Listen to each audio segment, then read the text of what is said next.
Button pushed. Hard mode engaged. We are live.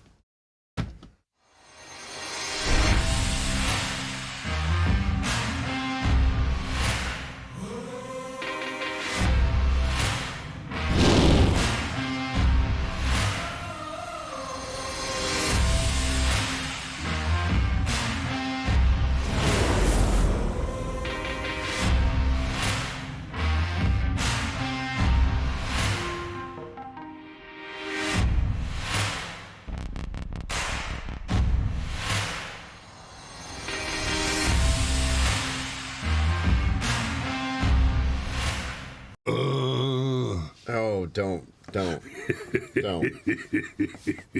Good morning. Yeah, it was good. And then you make Striker that noise. points out the bot is up. Yeah, so the Stream Elements bot is that's something that I put on there, and it when you type emojis in your chat, it will do the floating emojis thing over the screen. It's a little cute bubble thingy, and you probably don't know this. If you happen to not already be subscribed and you subscribe while we're live, there's a boss hit point counter that'll come up and take damage, and the it's kind of an incentive thing. If somebody happens to hit that subscribe button for the first time, say nowish, would be awesome. And when we hit 1,000 subscribers, it will kill that boss. And then I'll set the next target goal for the number of hit points the boss needs to suffer. Wow, that's even more than I knew about it. There's several other things that it does as well that are pretty interesting, but they take a little bit of behind the scenes work to make them operate, and yeah, so it's a cute little thing, and it does some work on monetization and all that stuff as well. So stream elements, that's something that Alex over at the TPS report don't dead name clued me into. Hey, we got a Rod Purvis with us this morning. Mean old bald-headed bastard. Rod, do you have time on your hands because they ran out of diesel already? Because we was looking at that threat too. But good to see you this morning. I see the Fit Life with Danielle has joined us this morning as well. I noticed you dropped another one this morning about making healthier alternative choices for New Year's celebration stuff. Yeah, I felt added. See? I felt added. As in, At id. Gotcha. Yes. And there's my mother. Good morning, Ma. I assume that means the Smudge is with you as well, unless he's already fishing. And then there's, I saw a crack shot, and yes, Hawaii is erupting. Oh, I did not know that. Yeah. That's actually news to me. That's interesting. Yeah, Hawaii is erupting. And then let's see, GCM, good morning. And I think that's everybody for now. Hey, can we, I know you want to talk about the thing, and I separated it out. Just real quick, can we look at the very first meme? I made it very easy. Yeah, we can do that. I made it very, very easy. Oh, I don't feel shamed. It's just funny to pretend like I feel shame. Danny, have you met me? Do I look like the kind of guy that feels a lot of shame? Yeah, the only shame we're into over here at the BFM is slut shaming.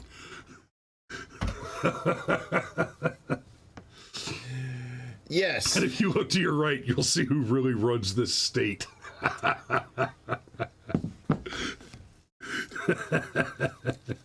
It got kind of scary there. So it's funny, since Danny's commenting, the Fit Life with Danielle. What started out as a joke between us has now become like a superstitious thing about how you win football games in Georgia. Have you noticed that she posts a short every Saturday before the game? You wouldn't know before the game because, well, you don't actually watch the game. So she posts a short before the game every Saturday. And it started out as the first time that she did it, and we just trounced the team that we were playing. And so it's become a joke where she'll send me the link. See, where she'll send me the link and be like, what do you think? Are we going to win? You know, whatever. Oh, see, I had no idea this was going on. Well, see, There you go. So anyhow, I have the TV on at work, and Georgia Tech scores the first touchdown of the Georgia Tech game, and I'm like going through my phone. I'm like, do I have the preview from day? No, I don't. And I actually sent her a text and was like, hello, help. And then shortly thereafter, she's like, forgot to post. We're gonna lose. Hello, help. Oh, that was weird. Sorry about that. I didn't do it. Anyhow, she posted, we won. It was glorious. It was, yeah. Absolutely. So now one more game, an SEC title game against LSU, and Georgia's back in the playoffs. That would be 2 years running, in fact. So yeah. Anyhow. So Adam, and then the Never Trumpers, and all that kind of. Yeah, we're going to talk a little bit about Adam Kinzinger and CATTURD. It is Memewar Monday, and one of the things we talked about many, many times on the show before is the assertion, nay, the fact, that the left simply cannot meme. And we've talked about why that is. It's truth. Like the right will spam, like your annoying right-wing uncle will spam things about Joe Biden being demented. At least it's true. Right. It's not hard to make a meme about Joe Biden being demented because the evidence is as plain as the children he sniffs. But, Richard Dawkins, who is a nutjob atheist, but is the father of the modern theory of memetics, where he actually penned a very compelling and interesting paper on the viral spread and efficacy of small, digestible, intelligent bits of information and their tendency to prefer self-replicating. Now, when you're talking about a meme, we've kind of colloquialized the word to refer to this medium of images with text that convey most commonly political or social commentary humorously, and then it's shared rapidly around the internet. Properly, what a meme is any bit of small digestible information which seeks to self-perpetuate by being the very sort of information that you have an interest in sharing with people. That interest in sharing the information with another person is the component of the meme that makes it like a virus, which seeks to infect additional hosts. It was like the 30-man code for Contra when we were kids. Yeah, we all knew it. I don't know how I learned it, but I got it. Right. It became a part of my lexicon. Exactly. And so more properly named the Konami code. Whereas, of course, when the left memes, they've got to give you 3 paragraphs of explanation behind their meme, because largely it's not based on fact. And then when they try and base it on fact, they're just so wrong. It's painful. Like one that I'm seeing a lot is the whole, it'll show you a family going to church, and the caption is, "This is what child grooming looks like," and it's just like, oh my God. Well, how could you compare? How can you compare passing on cultural touchstones and actual morals and ethics to child sexual predation? Like these things don't even. Crackshot says Contra was a hard game. For you. Well, there's a new show out Wednesday about Wednesday Addams, and it takes the character Wednesday Addams from the Addams Family, and she's put into this boarding school. And we watched the first episode yesterday, the wife and I. And in that first episode, there's a scene where this gargoyle falls off the top of a castle and almost crushes Wednesday to death. And the straight white male dives in and saves her, shoves her out of the way at the last minute and saves her. And she complains about it and does she has this paragraphic diatribe of a monologue where she explains that, oh, you're just the cis white patriarchy and the only reason that you saved me is so that I would feel indebted to you, so that you could use that to abuse and parasitize my emotional weakness. Jesus. And exactly. And see, that's exactly the point, is that is what it takes for a leftist meme, precisely because it's not centered in truth, which means that you have to keep up with all the lies you told before to keep them straight. You can't keep lies straight. Dude, leftists don't want you to stay straight. You've all exactly. That's also exactly the point.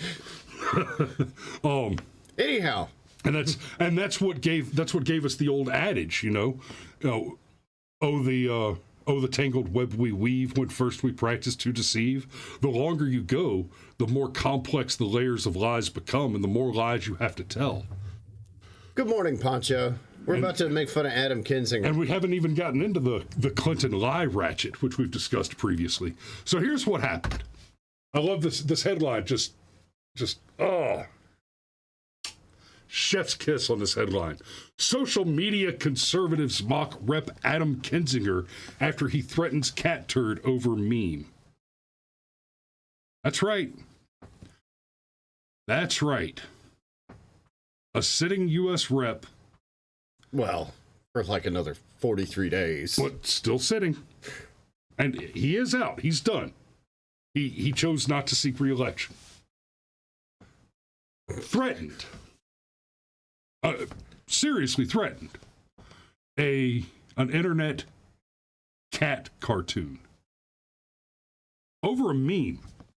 And we're gonna get into that a little bit. So, and I love this. This is great descriptor right here. Outgoing Pelosi Republican. Don't forget that, because that's an important part of this conversation. Good morning, Poncho. Good morning, Poncho. Oh, wait, did I say that already? Yes. Maybe. I need more coffee. Outgoing Pelosi Republican Adam Kinzinger had a public meltdown on social media over a meme regarding the war in Ukraine, and as a result, threatened popular Twitter account CATTURD. Okay.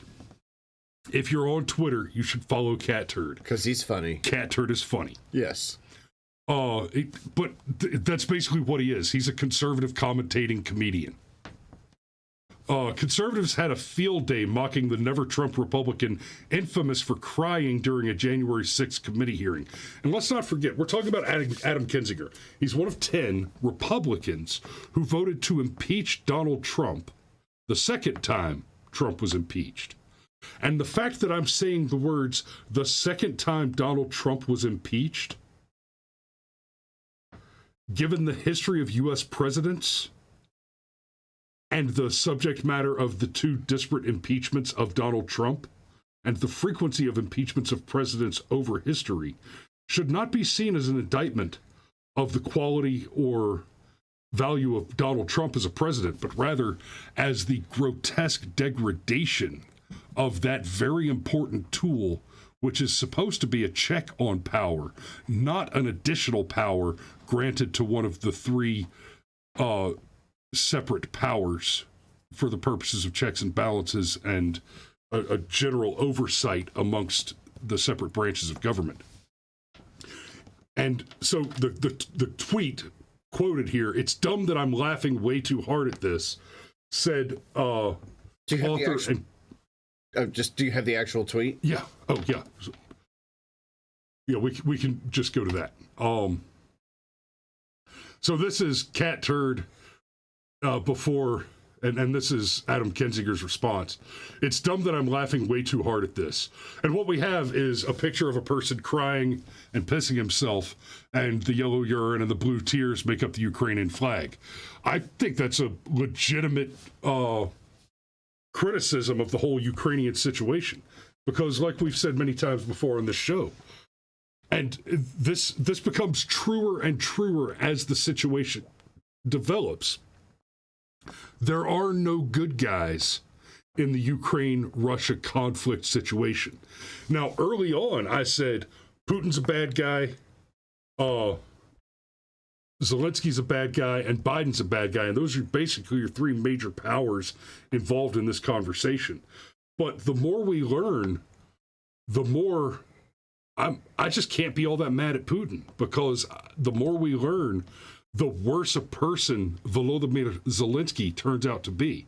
We had that apparent Russian missile strike on who was it? Apparent Russian missile strike. So it was Poland got hit by. It was a Polish depot that got hit by a missile strike, and it turned out that the missile was actually a Polish missile that misfired and hit him. It was a Ukrainian missile. A Ukrainian missile that misfired and hit him. Which does happen sometimes, even with the best technology. Right. But the more this story develops, the more I'm actually tempted to say Zelensky probably ordered that strike on purpose. Oh, to trigger articles? False flag because trigger now articles. He's doubling down. He says, ignore your lying eyes. Forget about the evidence that proves that this was not a case of Russia striking Poland. No. I swear to you, it was Russia striking Poland, and we need a World War III. Look at the history of the world wars for a moment. You have depression and a world war which generates a magic economic recovery. Then you have a second depression, global economic impact, a world war, and suddenly domestic manufacturing is the hero of the day again, followed by economic boom. Yeah, if we would actually do domestic manufacturing. World over, we broke. Yeah. Everybody's hurting. And so, of course, the Confederates of people like Klaus Schwab and who's the other guy that spends all the money? George Soros? That guy. They're Confederates. Who Glenn Beck refers to as the spooky dude. Right. Their Confederates are laundering billions of U.S. dollars through the Ukraine into this thing called FTX, which is then spending money to get pro-Soros, pro-Zelensky, pro-Schwab, pro-Great Reset Democrats into office. And we won't even broach the subject of amphibious priapisms in this conversation, but they're certainly a part of that math. Trump dad ass. That is a fantastic name. See your question, but there's a completely different direction. We'll look at that later. But great name, and, absolutely. And good morning, Rose. And actually, hey, Trump that ass. Do me a favor. No, Trump dad ass. Trump dad ass. Gotcha. Do me a favor, my dude. Go to Facebook and send the Brushfire Mind a message about what you're talking about with the saving on diesel and fuel efficiency, and we'll take a look at it, and that might be worth doing a separate show about, but that's not what we're talking about this morning. Nope, you've derailed me. Zelensky's a bad guy. There are no good guys in this fight. Now, when we start talking about Adam Kinzinger, I want you guys to understand that Kinzinger represents what you should consider an enemy in the United States, especially if you're a Republican. This chair force pretender, he said, literal evil. If I met you in person, it would not end well for you, sicko. Trolls who have never done a thing in their life pretend to be patriots and laugh at real warriors. That's some real loaded language there. It is. He's falling back on his veteran status. Kinzinger is in fact a veteran. He was direct commissioned into the largely useless officer corps, which should be obliterated anyway. There is no good reason to have a distinction between enlisted and officers. Kinzinger gets 2 strikes already for being a chair force, a barrel-assed, Pop-Tart munching chair force shit sack. Don't derail, keep going. And another strike for being a useless officer. And real warriors. I kicked doors and shot terrorists. You flew a refueling plane. My man, we are not the same. We are not. Well, you need the refueling planes. You do. Well, somebody does. Well, yes. Okay. When I say you, I mean the colloquial you. I mean the. I know. I understand. Okay. But, no, what I was. So you almost derailed me. Is it like the royal they? Sort of. Ah, fantastic. Okay. Well, no, it takes everybody, okay? And there's a certain degree of being humble that comes along with it. Like, the guy could just say, hey, I flew refueling missions in a war. That is more than like 99.9% of people can claim. Agreed. For their entire life. And you do get some points for signing up. But you do. But the fact that you've got to invoke it and you've got to make it sound like you're this thing, or you're more powerful or more badass or whatever than you actually are. That's when, like, somebody like me that was never in the military, even I could look at that and be like, you're doing the right-wing equivalent of invoking race. Right. Like when the left is like, that's racist, that's what this is. Well, you hate the soldiers. And I'm going to give this one, I'm going to throw a top comment up there for Alex McDonald. He points out he also has no idea who the person behind CATTURD is. Exactly. CATTURD is an anonymous account. CATTURD is... He's a joke. He even makes fun of himself. He makes fun of himself. He's a gag. And he uses this character and the name CATTURD to hide behind, which... You know, an anonymous account, like just like Libs of TikTok was before she was doxxed by that awful New York Times reporter. So, Kinzinger, you don't know. CATTURD could be a retired general for all you know. Yeah, CATTURD could be 6'8" and eats T-bone steaks raw for breakfast. You don't know. So, we are all Sparta CATTURD. Sure, I can throw another one out there. Ooh, that's a great comment. That's a great comment. So now, I do want you to remember that even though Kinzinger, who is a never Trumper Republican, he's a Republican the way Feng Feng was an American. CATTURD is probably Matt Best.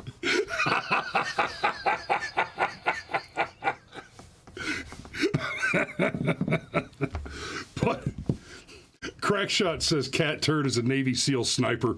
We don't know. Actually, if you've got anything to back that up, I'd love to hear that. Because humor's not dark enough for that. I'm a big fan of the Navy SEALs. I really am. They are adorable. I feel like CATTURD's humor would be way darker if he was a SEAL. Way darker. That's a fair point. That's a very fair assertion.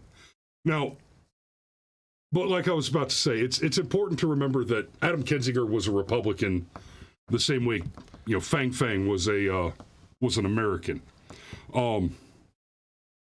And what the reason it matters, he's not the only one. So yeah, sure, he's on his way out, but there are 9 other Republicans that voted to impeach Donald Trump after he had already lost an election. Right? There are Uncle Steve says, Chris, all Navy divers are adorable. Yeah, ho, ho, ho, baby. But these other Republicans are still hanging around. And guys, that's on the voter. Well, okay, no, let me be fair. It's partially on the voter, but we have this greater problem with our political offices. Good men have families to raise, real work to do. We have a dearth of decency in the entirety of our political establishment because it is no longer the case that our political establishment is made up of basically people who are doing it on the side. Right? Governing the country was never intended to be the entirety of a person's career, with the possible exception of the president. Excuse me. The expectation was that your senators, your house reps, etc., right, unless you're talking about the chief executive office, like a president, a governor, a mayor, etc., it shouldn't be their full-time job. It shouldn't consume any more of their time than being on the board of education in your local town, or volunteering to chair a committee through your chamber of commerce. It's something you do in addition to your job. It shouldn't be your full-time profession.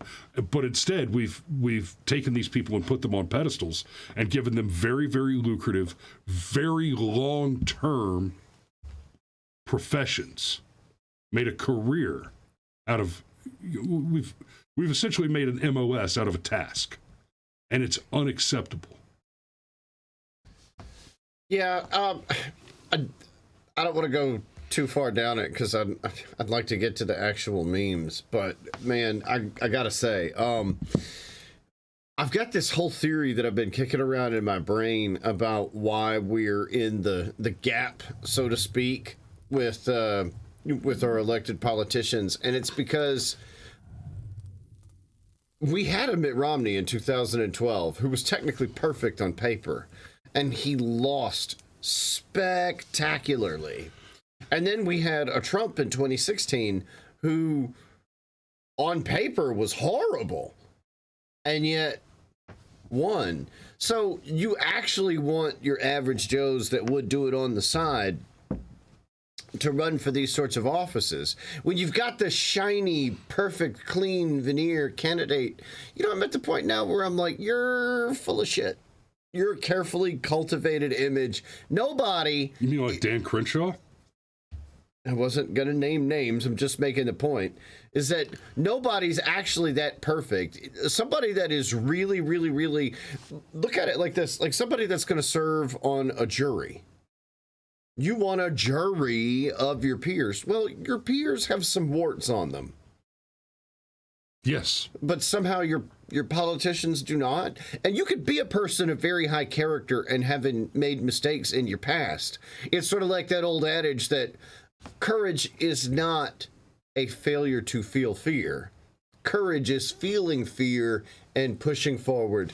Right. Anyway. Acting despite the fear. Yeah, I mean, it's real easy for you to say, oh, I never cheated on my wife. Well, yeah, you're ugly as fuck, dude. Of course you never cheated on your wife. All right? Good for you, buddy. I'm sure you just get the offers rolling in. Talk to me when you've got Tiger Woods money, okay? Then I'll be impressed. So, anyhow, but that's... Okay. Okay, so... We've got some unrelated memes that I want to get through before we button it up, but we do need to button it up so I can get to work in a minute here. This is solid. I'm just gonna go ahead and. Oh, good morning, St. Michael. Yes, Herschel Walker is a beast. He's a beast that's going to lose if people don't donate to his campaign, though. It's looking grim here. It's just the reality. It is looking grim. Oh, Jeff. So, pro tip, if you have more guns in your home than books, you're part of the problem. All of my guns came with owner's manual. Checkmate. All right. And it's true. Firearms come with owner's manuals. Yep. So, golly, you could just tell me you don't know shit about firearms without actually telling me you don't know shit about firearms. Hey, stop scrolling. 1 second, please. I just wanted you to know that the government is your enemy, and I love you. Okay, the cat in the teddy bear costume is adorable. That's adorable. the point. Yeah. Rod, I also have more books in my house than guns. Rod says throw the book at them. They can't read it. That's good. I just want to read some books to your chickens. Okay, so the drag queen story hour thing, we've talked a bit about that, and Cameron's pointed out, why are they so interested in kids? Why is it all about getting the kids in front of the drag queens? And I want to take that a step further. If the point is is all wrapped up in the whole cult of die, and it's not just about exposing your children to vapid perversion. Why aren't the same drag queen story hour activists going and doing drag queen story hour at Google, at Microsoft, for sports teams? Why aren't they doing their die routine for the Board of Education? Why aren't they going to groups of adults with the same pitch? Because it's not about the perversion, it's about the attack on the children. The children are the entirety of their interest. I just want to read some books to your children, your chickens. I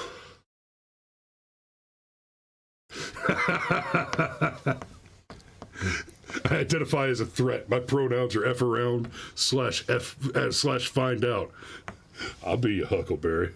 Yeah, I from now on, I have 2 guns, one for each of you. Yes, great flick. Disney's new movie Strange World features their first ever openly gay teenage character. Impressive. Very nice. Now, let's see the Chinese version. Yeah.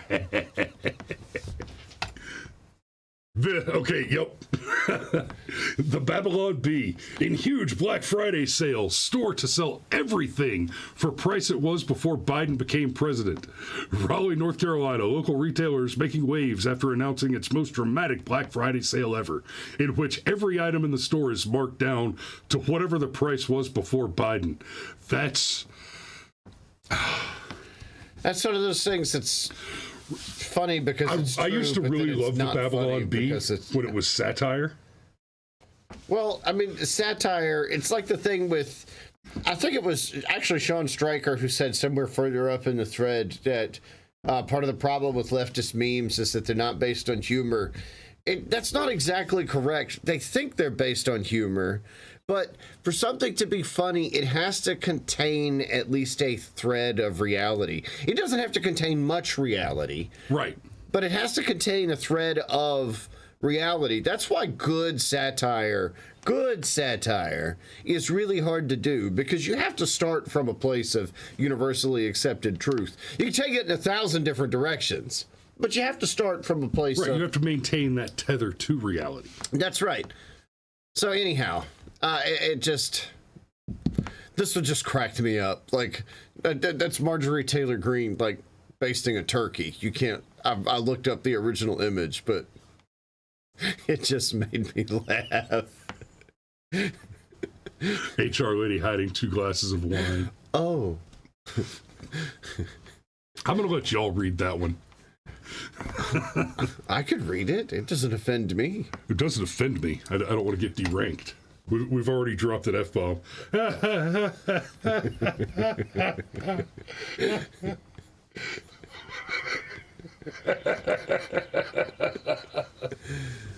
Oh, the face. Okay. There's 2 more that they're grouped together on purpose because we might be rolling into a new segment on Tuesday. Newly unemployed Twitter mods looking at my latest tweets.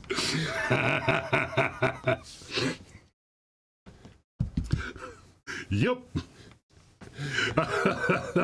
Oh no, did I say that the vaccine sucks? And then finally this, and I okay, so Alyssa Milano says, I gave back my Tesla. I bought the VW EV. I love it. Go ahead. I'm not sure how advertisers can buy space on Twitter.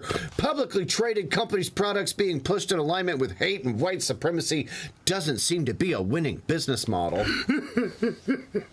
Oh, if you think the founder of Tesla is bad, who, by the way, is the wealthiest African American in the world, wait till you find out who founded Volkswagen. And that's right, friends. I'm sure most of you know because you seem to be, high information audience members. But just in case you didn't get the memo, VW was founded by the Nazis. Yeah, the wagon for the folks. Like literally. That's why it's called Volkswagen. The people's automobile. is a product of the socialist regime of Nazi Germany. The People's Wagon, Volkswagen. Yeah, with the white people's wagon. Let's be clear. Like the founder of Volkswagen had some theories. He wrote a whole book about them. Okay. Yes, that's Something Sean about Stryker. camping. Volks around and find out. All right, we got to put a button on it there because I got to get headed out the door. Thanks for watching this morning, guys. We love you. And Trump that ass, I'll look for your message on Facebook. And I think we've already got the show lined up for tomorrow, but we'll see. The diesel crisis thing is something that we will be discussing more and more going forward. And we appreciate you watching. Do me a favor, if you haven't already, go ahead and hit that subscribe button, like, and guys, we talked about stuff that the internet doesn't want us to talk about today. This show will be deranked, and the best thing we can ask you to do is to share. Share. Send a link to this video and to our video every morning at 7:30, live at 7:30 Eastern Time, to your friends and family, and help us build these numbers and discuss things they don't want us talking about. So we love you, and we will see you tomorrow.